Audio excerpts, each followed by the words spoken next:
Let's go to a lighter subject for the moment on the Savage Nation. I was interviewed last week by David Brody of the CBN, Christian Broadcasting Network. And then at the end, he did a light-hearted interview with me on for Kelsey Grammer's Right Network. Let's hear 03. So if you're stuck on a desert island with Pelosi, Rachel Maddow, Keith Olbermann, who would you go on that desert island? If you had to choose one of them. The Sharks. I would choose the Sharks. I would take my chances with the Sharks. Is there...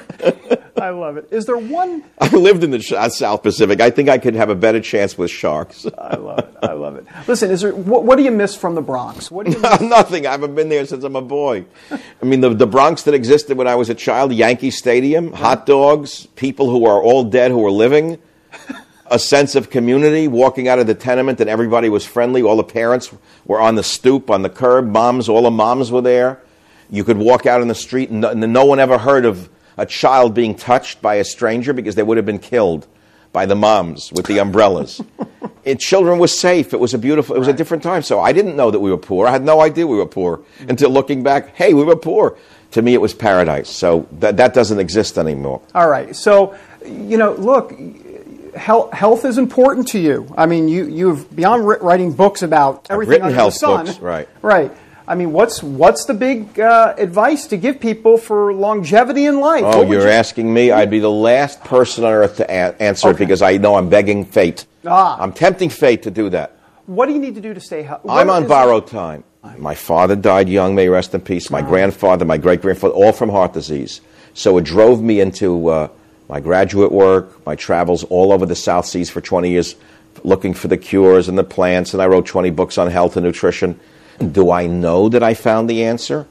I would say, thus far, thank God. The vitamins, the diet, right? But my stress level is through the roof. If stress killed people, I should have been dead at 5.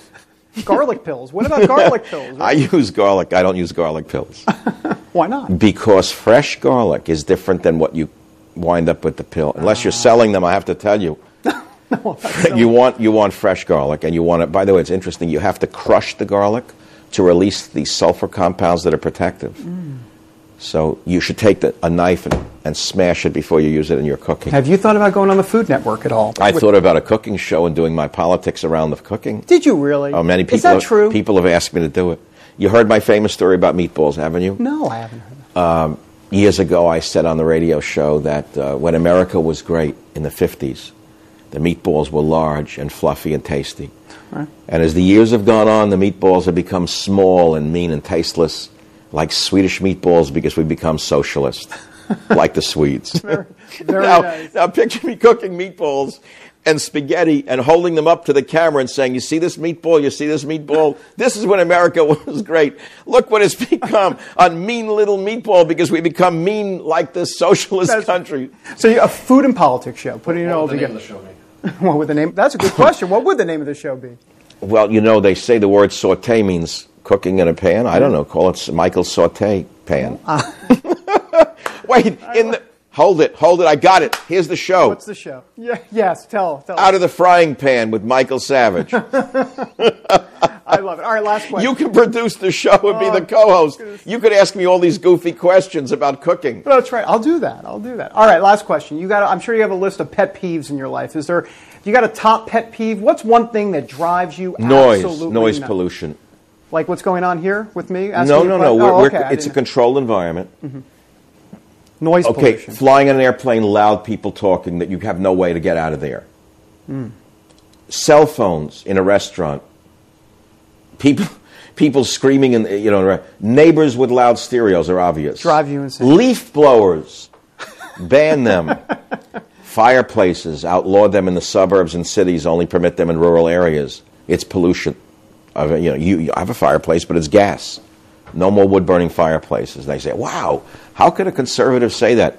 Because you're destroying the air. It's the most fundamental freedom we have, is the right to breathe. Yeah. Hey, by the way, what's your favorite dessert? You like desserts? I don't eat them. You don't eat any desserts? I eat grapes, red grapes. Okay, so you're a fruit guy. Never eat dessert except grapes and fruit. You're into food? I mean, you do a food show? No, but I am into food. Eat red grapes because it's as good as drinking red wine. without the alcohol. Is that true? I believe you, by the way. No, but you're trying to get the polyphenols out of the grape.